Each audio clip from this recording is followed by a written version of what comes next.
नमः। नमो अरिहन्ताणं नमो सिद्धाणं नमो आयनीयाणं नमो वैझायाणं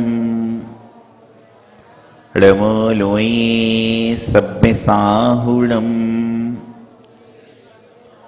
जेवनी अनंतानंत सिद्ध परमेश्वरी भगवान की, चित चमत्कारी चिंतामणि पारसनाथ भगवान की, विश्व प्रभु महावीर भगवान की, आचार्य श्री मान्यतुंग स्वामी जी महाराज की, आचार्य गुरुदेव श्री सिद्धांत सागर जी महाराज की। बोले परम पूज्य बालियोगी आचार्य गुरुदेव श्री सौभाग्य सागर जी महाराज की, समस्त आचार्य संघ की जयकारा गुरुदेव का। महानुभाव, वर्तमान के इस समय में यदि गलती नाम का जो शब्द है, गलती नाम का जो अक्षर है, वह हमें सुनने में अच्छा लगता है, बोलने में अच्छा लगता है, तो दूसरों की गलती को ढूंढने में अच्छा लगा करता है। गलती यदि किसी और की है तो बड़ी प्रसन्नता होती है, लेकिन यदि गलती हमारी है तो हमें उसको सुनने में ही नफरत हुआ करती है। क्योंकि वर्तमान में जो इंसान है वह अपनी गलतियों पर कम, अपनी कमियों पर कम, अपनी आप पर कम, दूसरों पर ज्यादा निगाह रखता है। मैं अक्सर कहा करता हूं कि हम लोग अपनी दो आंखों से किसी को देखा करते हैं, लेकिन हम ये भूल जाते हैं कि हम दो आंखों से हजारों लोगों को देख रहे हैं, तो उन हजारों लोगों की दो आंखें मिलाओ तो 2000 आंखें हमें दिख रही हैं। अर्थात हम दो आंखों से कितने लोगों को देख पाएंगे जितनी हजारों आंखें हमें देख रही हैं। जिंदगी में गलती करना गलत बात नहीं है, गलती होना गलत बात नहीं है, गलती को करते रहना एक गलत बात है। इंसान के मन में यदि बदलाव की भावना हो, इंसान के मन में यदि सुधार की भावना हो, तो वह एक बार गलती करने के बाद उस काम को जीवन में नहीं करेगा, यदि उसके अंदर सुधार की भावना है तो। लेकिन यदि उसके मन में गलत कार्य करने की भावना है, गलती करने की भावना, सुधारने की भावना है, तो वह उस काम को दोबारा नहीं करेगा। लेकिन उसके मन में परवाह नहीं है कि मुझे तो यह करना ही है चाहे कुछ भी हो जाए, तो उसके मन में जीवन में कभी सुधार आ ही नहीं सकता है। जीवन में सुधार पाने के लिए आपको गलती करने के बाद यह सोचना चाहिए कि मैं जो यह कार्य कर रहा हूं, मैं जो कार्य कर रही हूं, तो यह कार्य करना क्या मेरा उचित है, क्या मेरा अनुचित है। यदि आप इस बारे में सोचोगे तो शायद दोबारा गलती आपसे जीवन में हो ही ना हो। आप देखते हैं बचपन में जब छोटा बच्चा दूध पीते समय दूध को पीता है और यदि गरम गरम दूध उसकी जीभ में लग जाया करता है तो कहते हैं ना कि दूध का जला हुआ छाछ भी फूक फूक कर पीता है। क्यों पीता है? कि उसको लगता है कि हर सफेद चीज जो है वह मेरी जिह्वा को जलाने वाली होगी, हर सफेद चीज जो है वह मेरे जिह्वा को जला सकती है। उसी प्रकार से गलती करने वाला जीव यदि उसके मन में गलती को हटाने का भाव है तो वह डर डर के सारा काम संपन्न करेगा, डर डर के सारा कार्य करेगा, क्योंकि उसको अपनी गलती सुधारना है। लेकिन यदि उसके मन में गलती को सुधारने के भाव नहीं है तो आप कुछ भी कर लो, वह काम ऐसे ही संपादित करता रहेगा। जीवन में मैं हमेशा कहता हूं कि गलती होना कोई बड़ी बात नहीं है, लेकिन गलती को सुधार लेना यह सबसे बड़ी बात हुआ करती है। गलती इंसान से ही होगी, गलती हम और आपसे ही होगी, लेकिन उस गलती की पुनरावृत्ति ना हो यह काम भी हम आपको करने का प्रयास करना चाहिए। आप कहीं पर जाते हैं, जाते साथ आप उस जगह पर जाते हैं और वहां पर जाने के बाद आपको मालूम चलता है कि इस जगह पर पंखे खराब हैं, तो अगली बार जब आप उस जगह पर जाते हैं तो क्या वहां बैठते हैं? हवा चाहिए तो वहां पर नहीं बैठोगे। हो सकता है कि पंखा लग भी गया हो, लेकिन आप उस जगह बैठना नहीं चाहते। क्यों? क्योंकि यहां पर एक समस्या है। तो उसी प्रकार से जीवन में जब हमारे माध्यम से, हमारे द्वारा कहीं पर कोई समस्या पहुंच रही है तो कम से कम हम अगले दिन वह कार्य करें कि जिसमें समस्या वहां पर दोबारा उत्पन्न ना हो। और यदि दोबारा समस्या हमारे कारण उत्पन्न हो रही है तो हमारा कार्य करने का फायदा क्या है? आप कार्य करिए, कार्य को करने की शैली को अपनाइए, कार्य को करने का संपादन कीजिए और अपने जीवन का मोक्ष मार्ग प्रशस्त करने के लिए आपको करना क्या है? आपको करना मात्र इतना है कि जिंदगी में जो आपको अवसर मिल रहे हैं उस अवसर का लाभ उठाकर गलतियों को छोड़ने का प्रयास करें। कई बार कहते हैं कि जो गलती करता है उसे इंसान कहते हैं, जो गलती करता है उसे इंसान कहते हैं, जो गलती पर गलती करता है उसे शैतान कहते हैं, जो गलती करता है उसे इंसान कहते हैं, जो गलती पर गलती करता है उसे शैतान कहते हैं, और जो गलती करके गलती ना माने उसे हैवान कहते हैं।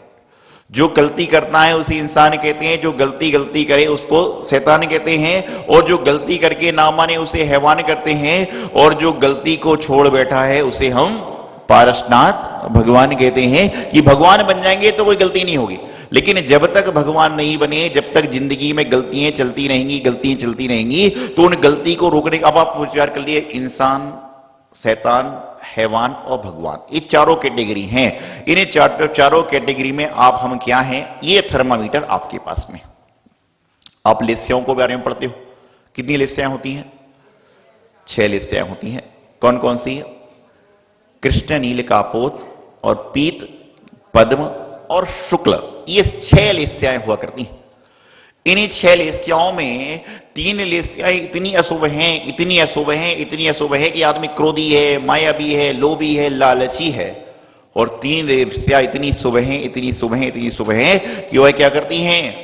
आपके जीवन का शुभ ही शुभ ला देती हैं। तो लेस्याएं जो होती हैं वह जीवन का, जो लेस्याएं होती हैं वह इंसान के जीवन का लेवल तय करती हैं कि कौन से लेवल का आदमी है। जैसे आप लोग किसी आदमी से बात करके आते हो तो आने के बाद कहते हो महाराज जी ये आदमी बात करने लायक नहीं है, और किसी आदमी से आप बात करते हो तो आप कहते महाराज जी इतना अच्छा आदमी था कि वहां से आने का मन ही नहीं हुआ। दोनों आदमी को आपने पहली बार देखा, लेकिन दोनों आदमी को पहली बार देखने के बाद में आपके उसके व्यवहार से, उसकी भाषा शैली से, उसके आपके बोलने चालने के तरीके से आप समझ जाया करते हो कि यह इंसान इस तरह का है और वह इंसान इस तरह का नहीं है।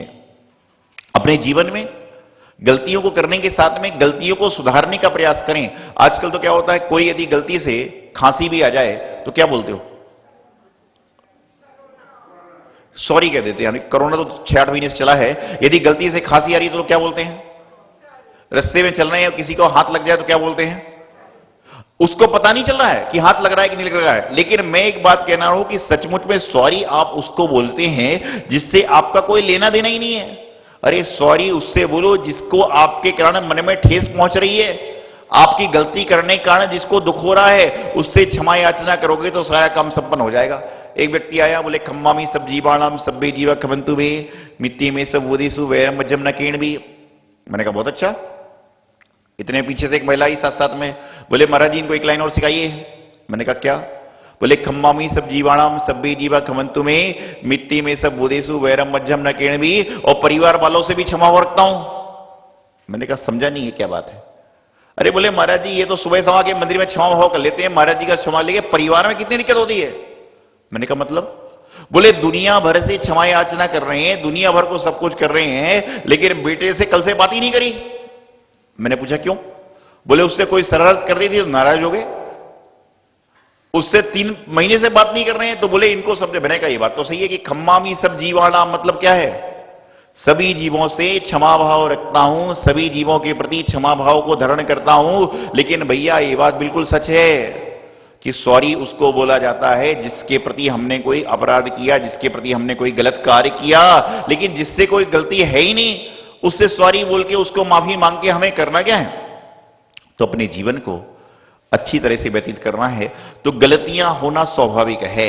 जिस प्रकार से आपके पास में आप पानी लेकर आते हो, पानी गंदला हो जाता है तो आप क्या करते हो?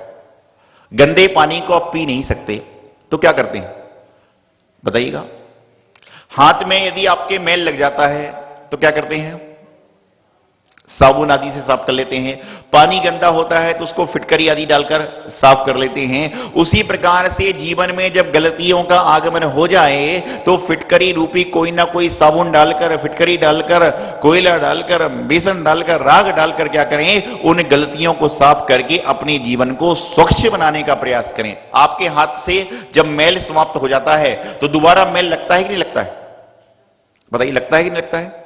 लगता है। फिर दोबारा आप साफ करते हैं। उसी प्रकार से गलती दोबारा हो रही है तो उस गलती को दोबारा ठीक करने का प्रयास करें ना।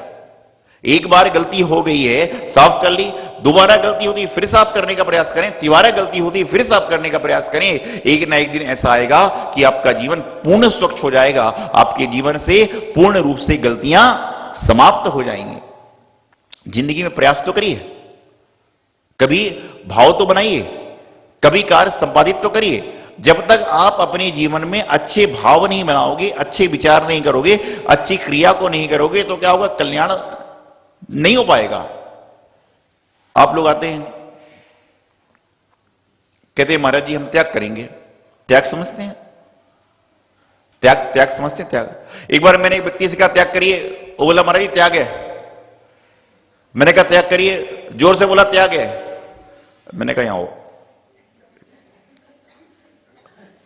आपसे नहीं कह रहा हूं, घबरा के बोले मुझे क्यों बुला रहे हैं। मैंने कहा त्याग है, बोले त्याग है। मैंने कहा क्या त्याग है?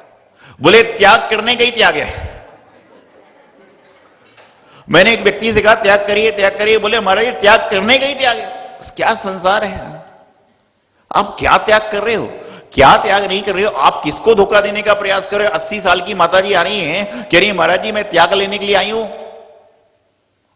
80 साल का व्यक्ति यदि कोई त्याग करने के भाव से आता है तो मैं सोचता हूं कि ये घर छोड़ के साधु संत बैरागी बनने की भावना रखता होगा। बोले महाराज जी ये नहीं होगा।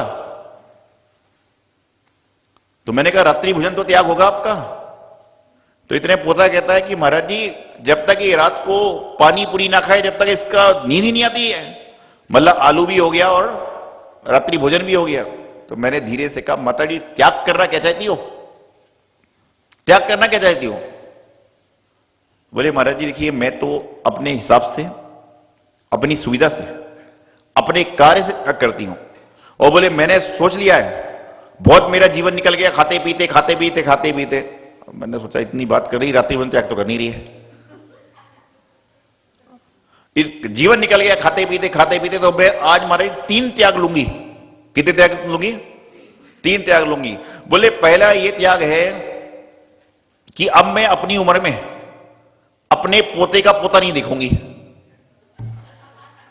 80 साल की माता जी कह रही कि मैं अपने पोते का पोता 8 साल का है और पोते का पोते होते 40 साल में रहेंगे। मैंने कहा कोई बात नहीं, नियम से। दूसरा ये नियम लेती हूं कि मैं कभी विदेश यात्रा पर नहीं जाऊंगी। नियम तो नियम है। मैंने कहा खाने का त्याग कर रही हूं माता जी ये बताइए। बोले अब बहुत खा चुकी, बहुत कर चुकी। बोले तीसरा और महत्वपूर्ण नियम है कि आज के बाद मैं जिंदगी में कभी मूंगफली नहीं खाऊंगी। 80 साल की माताजी कह रही कि आज के बाद जिंदगी में मूंगफली नहीं खाऊंगी। मैंने कहा मंगल आशीर्वाद कुछ तो किया। बोले महाराज जी रुक जाइए। मैंने कहा क्या रुक जाऊं? बोले मूंगफली जो है आज के बाद में जिंदगी में मूंगफली नहीं खाऊंगी, लेकिन सीधी सीधी मूंगफली नहीं खाऊंगी, पीस पीस कर खाऊंगी, पीस पीस कर खाऊंगी। विचार करिए क्या हो रहा है। 80 साल की माताजी जिसके नकली दांत भी 2 बार लग चुके हैं, एक बार नहीं 80 साल की उम्र में नकली दांत भी 2 बार लग चुके हैं, वह मूंगफली का त्याग करने के लिए आ रही है। पोते पोतियों के पोते पोती नहीं देखिए उसका त्याग कर रही है और नियम ले रही है विदेश यात्रा नहीं करूंगी, और उसके बाद मूंगफली का त्याग भी कर रही है कि क्या करूंगी, पिसे हुए खाऊंगी। ये मैं बता रहा हूं गलती करने का कार्य, कि गलती पर जो गलती करता है वो इस तरह के लोग होते हैं कि जिनको पता है कि कुछ होना ही नहीं है, जिसको पता है कि मैं कभी जा ही नहीं सकता हूं। 80 साल का आदमी अपने पोते की वाय क्या 120 साल से ज्यादा की उम्र तो पंचम काल में है ही नहीं, जैन धर्म का शास्त्र कहता है। तो अपनी जिंदगी में गलती को सुधारना है तो इस तरह के कार्य मत करो। जो चीज तुम खाते ही नहीं हो उसका त्याग क्या है? जो चीज खाते हो उसका त्याग है। जो चीज करते हो उसका त्याग है। जो चीज करते ही नहीं उसका क्या त्याग करोगे? गलती को सुधारना है तो जो काम हमसे हो चुका है उसको क्षमा याचना करके आगे कार्य संपादित करने का प्रयास करें कि हे प्रभु, हे गुरु, हे जिनवाणी मां, मेरे द्वारा ये गलत कार्य हो चुका है, आप आशीर्वाद दें कि आगे आने वाले समय में मेरे द्वारा यह कार्य दोबारा संपन्न ना हो और मेरे जीवन का सारा काम अच्छी तरह से संपन्न हो। लेकिन हम सभी लोग बस चल रहे हैं, कर रहे हैं और गलती पर गलती कर रहे हैं, इसलिए जीवन में शाश्वत सुख की प्राप्ति नहीं हो सक रही है। गलती को छोड़िए, शाश्वत सुख की प्राप्ति करें। इति अल्पम। आचार्य गुरुदेव सिद्धांत सागर जी महाराज की।